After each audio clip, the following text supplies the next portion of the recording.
Clip number 176۔ اس clip میں آپ قرآن پاک کی سورہ نساء کی آیت نمبر 26 سے لے کر 28 تک کی تلاوت، ترجمہ اور تفسیر قرآن صراط الجنان سنیں گے۔ بسم اللہ الرحمن الرحیم۔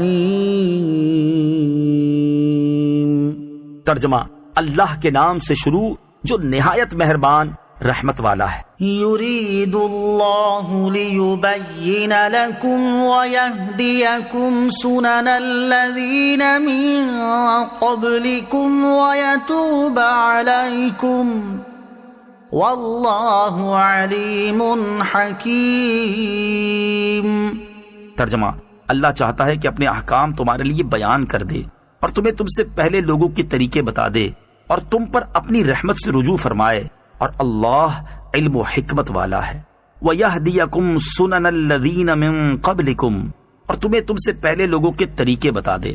اس سے مراد یہ ہے کہ ما قبل آیات میں تمہارے لیے جو عورتیں حرام یا حلال ہیں بیان ہوئیں، یہی عورتیں پچھلی شریعتوں میں بھی اسی طرح حرام و حلال تھیں۔ بعض مفسرین کے نزدیک اس سے مراد یہ ہے کہ تمہارے لیے جس کام میں بہتری ہے اللہ تعالیٰ وہ بیان کر دے، جیسا کہ پہلے لوگوں سے بیان کیا تھا۔ اس آیت سے معلوم ہوا کہ گزشتہ انبیاء علیہ الصلوۃ والسلام کے جو شرعی احکام قرآن یا حدیث میں تردید کے بغیر منقول ہوئے وہ ہمارے لیے بھی لائق عمل ہیں، اور جو ممانعت کے ساتھ نقل ہوئے ان پر ہمیں عمل جائز نہیں۔ واللہ یرید ان یتوب علیکم ویرید الذین یتبعون الشہوات ان تمیلوا میلا عظیما۔ ترجمہ، اور اللہ تم پر اپنی رحمت سے رجوع فرمانا چاہتا ہے، اور جو لوگ اپنی خواہشات کی پیروی کر رہے ہیں وہ چاہتے ہیں کہ تم سیدھی راہ سے بہت دور ہو جاؤ۔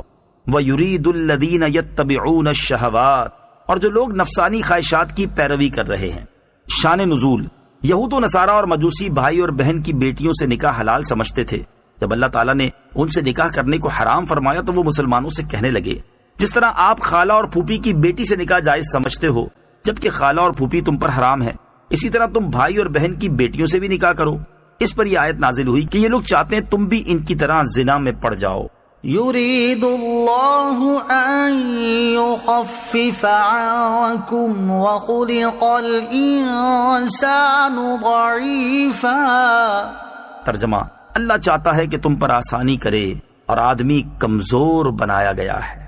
یرید اللہ ان یخفف عنکم، اللہ چاہتا ہے کہ تم پر آسانی کرے۔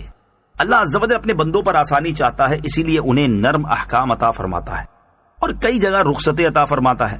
لوگوں کی طاقت کے مطابق ہی انہیں حکم دیتا ہے اور ان کے فطری تقاضوں کی رعایت فرماتا ہے۔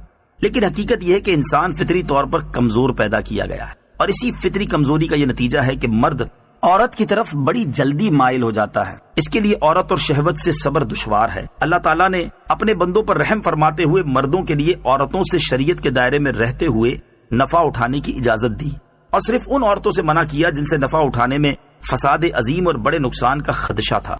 اسی لیے متقی، پرہیزگار اور گناہوں کا تقاضا اور موقع موجود ہونے کے باوجود گناہوں سے بچ رہنے والے اللہ عز و جل کی بارگاہ میں بڑے محبوب ہیں کہ انہوں نے اللہ عز و جل کی رضا کے لیے اپنی کمزوری کا مقابلہ کیا اور اپنی خواہشات کو پس پشت ڈالا۔ ترغیب کے لیے ایک ایسے ہی متقی بزرگ کا واقعہ پیش خدمت ہے۔ مشک کی خوشبو میں بسے ہوئے بزرگ۔ بصرہ میں ایک بزرگ مسکی یعنی مشک کی خوشبو میں بسا ہوا کے نام سے مشہور تھے۔ کسی نے بااسرار اس خوشبو سے متعلق پوچھا تو انہوں نے فرمایا، میں کوئی خوشبو نہیں لگاتا، میرا قصہ بڑا عجیب ہے۔ میں بغداد معلیٰ کا رہنے والا ہوں، جوانی میں بہت حسین و جمیل تھا اور صاحب شرم و حیا بھی۔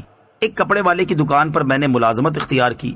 ایک روز ایک بڑھیا آئی اور اس نے کچھ قیمتی کپڑے نکلوائے اور دکاندار سے کہا، میں ان کپڑوں کو گھر لے جانا چاہتی ہوں، اس نوجوان کو میرے ساتھ بھیج دیں، جو کپڑے پسند آئیں گے وہ رکھ لیں گے، پھر ان کی قیمت اور بقیہ کپڑے اس نوجوان کے ہاتھ بھیج دیں گے۔ چنانچہ مالک کے دکان کے کہنے پر میں بڑھیا کے ساتھ ہو لیا۔ وہ مجھے ایک عالی شان کوٹھی پر لے آئی اور مجھے کمرے میں بٹھا دیا۔ کچھ دیر بعد ایک نوجوان عورت کمرے میں داخل ہوئی اور اس نے کمرے کا دروازہ بند کر دیا، پھر میرے قریب بیٹھ گئی۔ میں گھبرا کر نگاہیں نیچی کیے فوراً وہاں سے ہٹ گیا، مگر اس پر شہوت سوار تھی، وہ میرے پیچھے پڑ گئی۔ میں نے بہت کہا کہ اللہ عز و جل سے ڈرو، وہ ہمیں دیکھ رہا ہے، لیکن وہ میرے ساتھ منہ کالا کرنے پر مصر تھی۔ میرے ذہن میں اس گناہ سے بچنے کی تجویز آئی تو میں نے اس سے کہا، مجھے بیت الخلاء جانے دو۔ اس نے اجازت دے دی۔ میں نے بیت الخلاء میں جا کر دل مضبوط کر کے وہاں کی نجاست اپنے ہاتھ، منہ اور کپڑوں پر مل لی۔ اب جو ہی باہر آیا تو میری عاشقہ گھبرا کر بھاگی اور کوٹھی میں پاگل پاگل کا شور اٹھا۔ میں نے وہاں سے بھاگ کر ایک باغ میں پناہ لی، غسل کیا اور کپڑے پاک کر کے وہاں سے چل دیا۔ رات جب میں سویا تو خواب میں دیکھا کہ کوئی آیا ہے اور میرے چہرے اور لباس پر اپنا ہاتھ پھیر رہا ہے اور کہہ رہا ہے، مجھے جانتے ہو میں کون ہوں؟ سنو، میں جبرائیل علیہ السلام ہوں۔ جب میری آنکھ کھلی تو میرے سارے بدن اور لباس میں خوشبو آ رہی تھی جو آج تک قائم ہے، اور یہ سب حضرت سیدنا جبریل امین علیہ الصلوۃ والسلام کے ہاتھ کی برکت ہے۔